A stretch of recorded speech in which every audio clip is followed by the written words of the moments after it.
बिस्मिल्लाहिर्रहमानिर्रहीम। अस्सलाम वालेकुम दोस्तों, मुंहिंजो नालो अली शेर खोखर, वेठल ॻोठ मीरवा नोंदरो। जीअं त मूंसां 2012 खां हिन महिल ताईं एतिरियूं नाजायज़ियूं थी वियूं आहिनि जेके मुंहिंजे सण खां हाणे ॻाल्हि चढ़ी वई आहे। जेका 2012 में मुंहिंजे भाउ खे 20 गोलियूं हणी ॾींहं ॾिठे जो शहीद कयो वियो। 2014 में मूंखे गोलियूं हयूं वयूं जेको आहे मारे फिटी करे आहे। 2017 में जेको आहे मुंहिंजे सौटु जेको मुंहिंजे भाउ जे केस में फरियादी हुयो जेको आहे उनखे उतड़े सरेआम जेको आहे गोलियूं उन्हनि जो ज़मानत रद्द कराइण लाइ वियो त उनखे उतड़े गोलियूं हणी मारियऊं।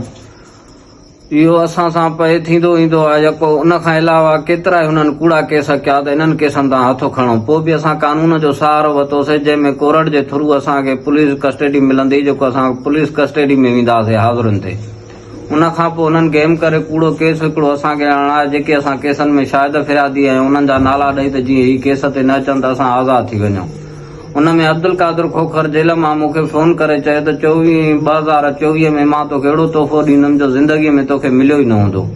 उहा ई ॻाल्हि वञी बीठी त 8 तारीख़ 3 महीनो 2024 राति मुंहिंजे घर ते 15 मुड़ुस पुलिस जे वर्दीनि में चढ़ी मुंहिंजे घर ते हमिलो कयो, जंहिंमें मुंहिंजी जेको आहे भाॼाई हिकिड़ी मुंहिंजी जेको आहे भाइटी उनखे मारियूं जेको आहे माना उतड़े गार गंद कढियूं मारियूं, गोलियूं हयूं जेको आहे वॾी फायरिंग कयूं जेको आहे माना निकिता हलिया विया। जेको आहे मुंहिंजी हाणे हिन महिल बस वारनि खे अपील आहे त जेको आहे मूंसां हर तरह जूं नाजायज़ियूं थियूं थियनि, हर तरह जूं।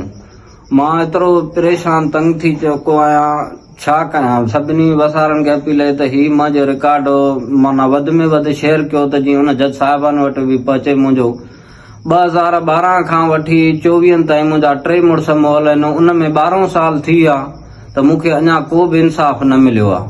वरी ही 2 खून थिया आहिनि। मां इहो ई सोचां थो पियो त शायदि हिन खूननि जे जेके मुंहिंजा 2 न्याणियूं वयूं आहिनि मारिजी, इन्हनि जे लाइ मां इहो ई थो सोचां त मुंहिंजी जेकी पोई पुश्त आहे मुंहिंजी औलाद शायदि इन्हनि खे बि इंसाफ़ न मिलंदो। जेको आहे खुदारा हिन मुंहिंजी जेकी बि इहा मुंहिंजी वीडियो आहे इनखे वधि में वधि शेयर कयो त जीअं उन जज साहिबान वटि वञी पहुचे त को कंहिंखे रूह में रहम पए, जीअं मूंखे इंसाफ़ मिली सघे।